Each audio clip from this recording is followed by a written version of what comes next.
Nachdem wir jetzt unseren Frame aufgebaut haben, müssen wir uns noch die Software runterladen, die wir benötigen, um den Content auf den Frame aufzuspielen. Und das machen wir jetzt mal gemeinsam auf unserer Homepage. Du gehst auf dfp.media,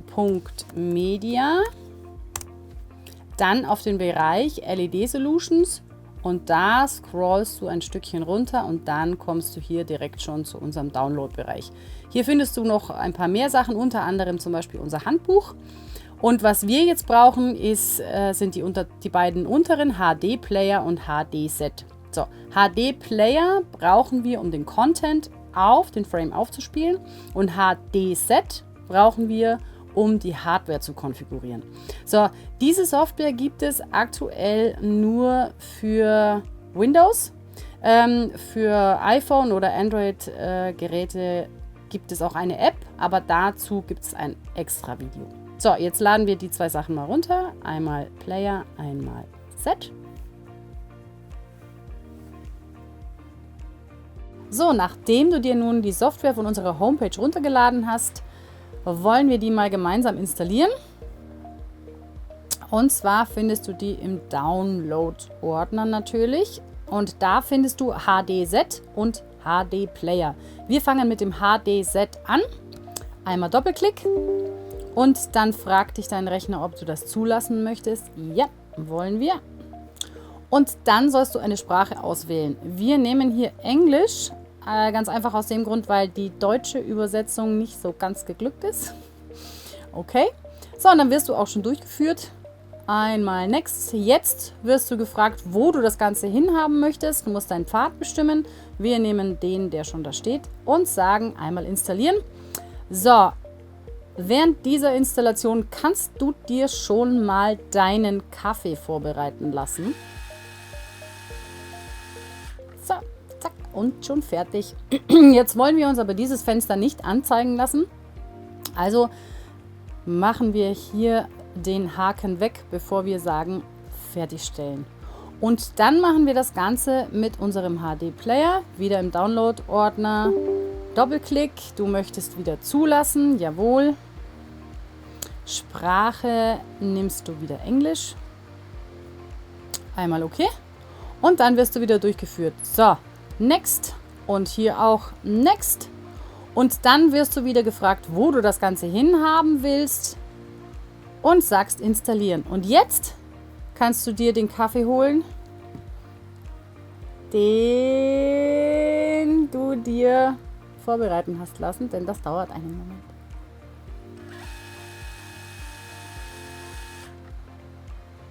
So, dieses Fenster wollen wir uns jetzt anzeigen lassen, deswegen lassen wir den Haken drin und gehen auf Fertigstellen. So, und schon geht dieses Fenster auf. So, bevor wir jetzt allerdings loslegen können, unseren Content auf unser Frame zu spielen, müssen wir den Rechner erstmal mit dem Frame verbinden. Und dass da noch nichts verbunden ist, erkennst du an dieser Fehlermeldung dort unten, dass da noch nichts connected ist. Und wir stecken jetzt das Netzwerkkabel einmal in den Frame und einmal Strom und schalten das Ganze an und dann geht es auch schon weiter.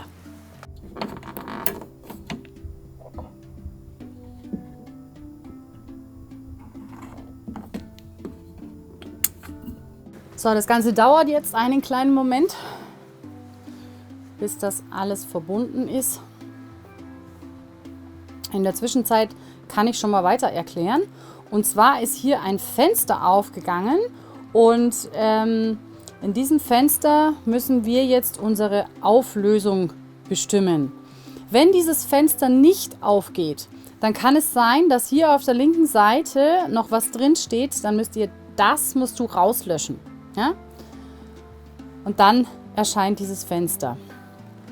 Jetzt kommt es darauf an, ob du einen Indoor-Frame hast oder einen Outdoor-Frame. Wir haben jetzt einen Indoor-Frame. Und da nehmen wir A6L. Und dann musst du hier noch die Pixel eingeben. Das ist die Breite. Da haben wir einmal 384 und die Höhe sind 960.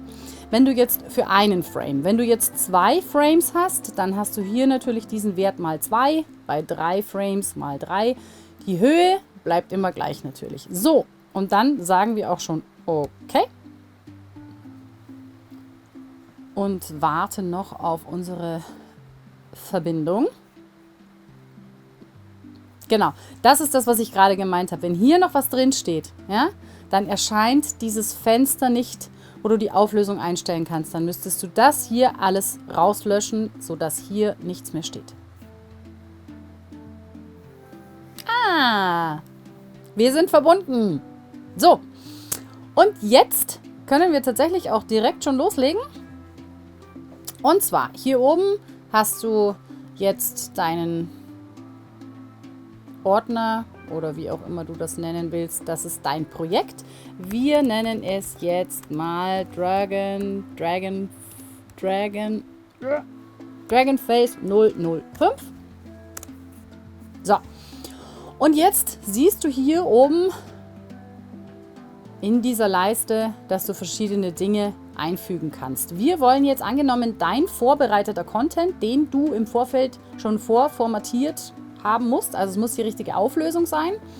Wir gehen jetzt davon aus, du hast einfach ein Video und möchtest das auf dem Frame abspielen lassen. Also haben wir hier Program 1 und da gehen wir auf Video. So, jetzt siehst du, dass hier unten ein Feld aufgegangen ist. Hier kannst du nochmal Einstellungen vornehmen. Wichtig ist, dass hier unten auch deine richtige Auflösung drin steht. Ja? Von unserem Indoor-Frame 384 auf 960 Pixel. Dann kannst du hier zum Beispiel noch sagen, wie transparent du das Ganze haben möchtest, ob du es volldeckend haben möchtest oder eben nur 50%. So, über dieses Pluszeichen holen wir uns jetzt das Video rein, das wir haben wollen. Je nachdem, wo du das abgespeichert hast. Wir nehmen jetzt hier mal ein kleines Video von uns. So, und dann siehst du schon, dass das Video hier eingespielt wird. Wenn du jetzt eine Vorschau dir anschauen möchtest, bevor du es rüberziehst, das geht hier über diesen Play-Button. So, du kannst dieses Fenster auch packen und dir es in die Mitte ziehen, wo auch immer du es besser siehst. So, wenn du dann kontrolliert hast, ob alles passt, gehen wir aus der Vorschau wieder raus und dann geht auch direkt dein Fenster wieder auf.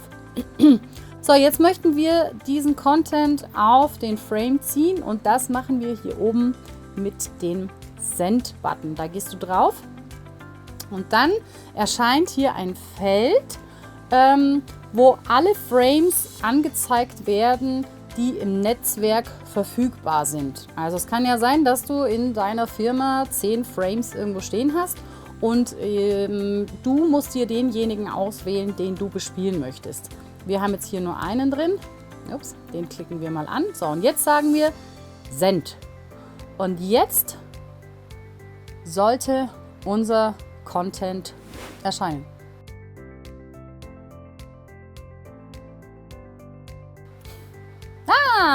Da ist er. So, also das war jetzt der Weg, wenn du einfach nur ein Video hast. Jetzt kann es aber ja sein, dass du nicht nur ein Video hast, sondern du möchtest beispielsweise ein Video, dann ein Foto, dann ein Video, dann ein Foto oder eine Dia-Show von nur Bildern abspielen. Und das zeige ich dir jetzt, wie das funktioniert.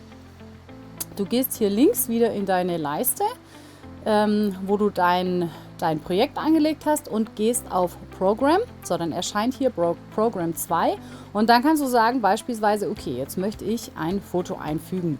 Dann erscheint hier unten wieder das Feld mit den Einstellungen, hier wieder die Auflösung, Transparenz und jetzt haben wir hier auf der anderen Seite nochmal ein anderes Feld. Hier kannst du zum Beispiel die Zeit einstellen. Jetzt brauchen wir aber erst natürlich ein Foto, das wir uns hier reinlegen. So, wir haben uns unseren Team Dragon vorbereitet. So, ein Video ist so lang, wie ein Video ist, aber ein Foto, ein Bild, dem musst du zuweisen, wie lange du möchtest, dass dieses Bild stehen bleibt. Und das kannst du hier unten über diese Zeitangabe machen. Ne? Also wir sagen jetzt mal 6 Sekunden. So, jetzt haben wir ein Video und ein Foto. Jetzt möchten wir aber nochmal ein Video. Also gehen wir hier wieder über Program. Du siehst Program 3. Video. Dann erscheint hier unten wieder dieses Feld. Du gehst wieder auf Zufügen. Und dann holen wir uns hier nochmal einen anderen Film rein. Du siehst, jetzt kommt der nächste Film. Und jetzt möchte ich abschließend nochmal ein Foto haben. Das heißt, ich gehe wieder auf Program und dann wird wieder ein Foto zugefügt. So, da holen wir jetzt unser Team noch mit rein. Jawohl. So, und jetzt kann es ja sein, dass du in einem Foto gerne noch irgendeine Schrift gern drin hättest oder irgendeine Animation. Und da gebe ich dir jetzt mal ein kleines Beispiel dafür. Also wir wollen jetzt hier bei uns eine Uhr beispielsweise drin haben. Ne? Dann klicke ich hier oben auf Clock. Kann mir hier unten eine schöne Uhr auswählen. Da nehmen wir doch gleich mal die blaue, weil die so schön zu uns passt. So, jetzt ist uns diese Uhr aber ein bisschen zu groß. Dann müssen wir das Ganze ein bisschen kleiner ziehen. So, das kannst du immer. Du musst immer das Ganze packen und kleiner ziehen. Genau. So, dann setzen wir die mal. Das ist immer noch ein bisschen groß.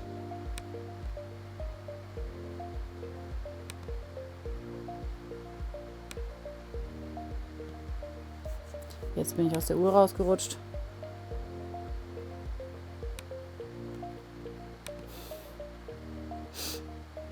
So was nennt man den Vorführeffekt.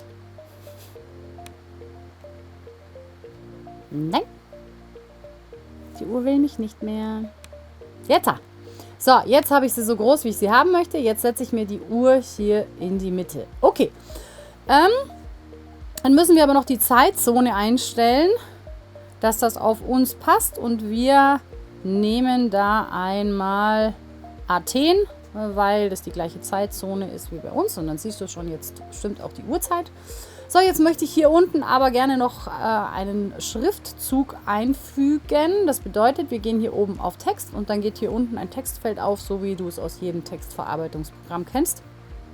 Und dann kannst du hier unten das dazu schreiben, was du möchtest. Ich mache jetzt hier Team Dragonface, markiere mir das Ganze. Ich möchte es gerne mittig setzen. Hier kannst du die Schriftfarbe bestimmen, du kannst die Hintergrundfarbe bestimmen, du kannst die Schriftgröße, die Schriftart, wie in jedem Textverarbeitungsprogramm. So, und dann möchte ich diese Schrift aber nicht hier haben, sondern hier unten. Und jetzt musst du wieder über die ganze Fläche das packen und kleiner ziehen. Was ist da los?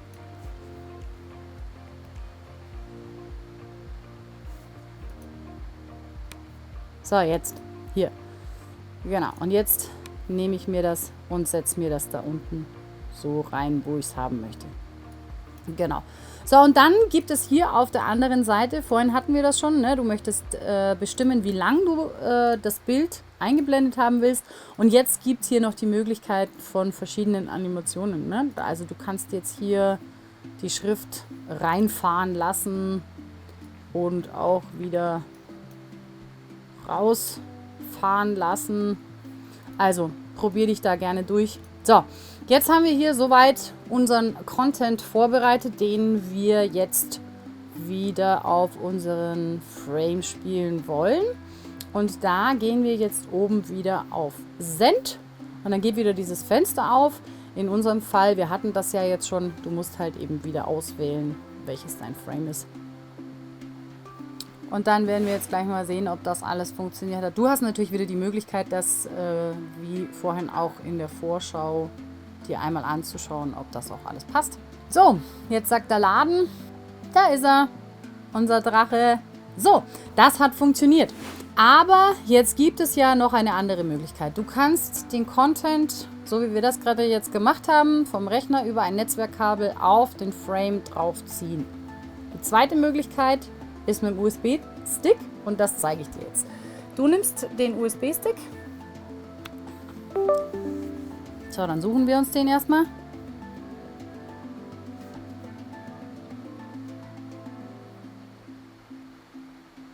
Hier.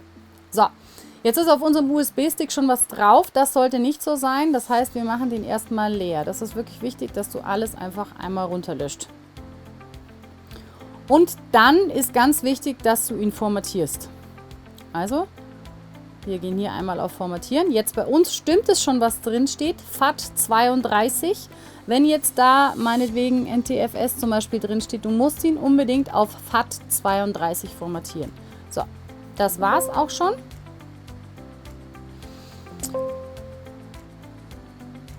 Okay. So, wenn du jetzt beispielsweise nur... Ja, so.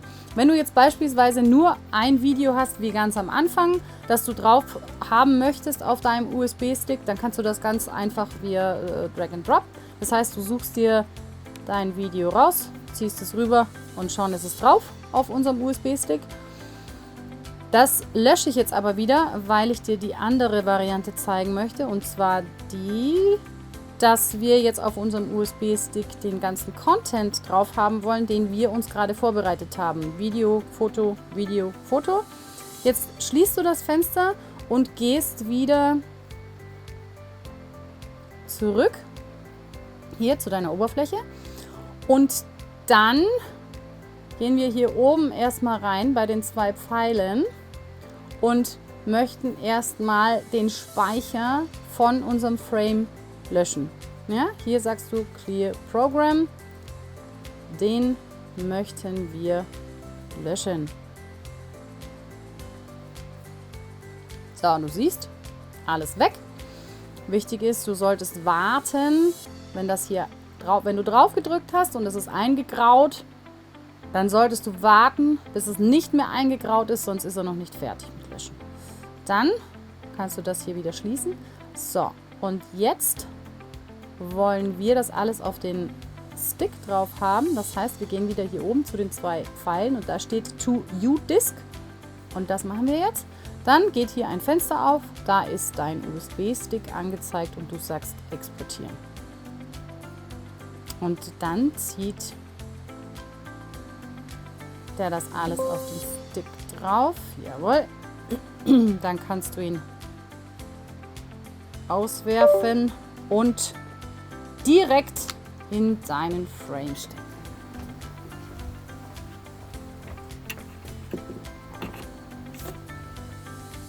So, und dann siehst du, hier oben erscheint der USB-Stick und Loading. Das heißt, er arbeitet. Und schon ist unser Film da oder unser aufbereiteter Content. Genau, das war's jetzt eigentlich schon. 2 Varianten, ganz easy.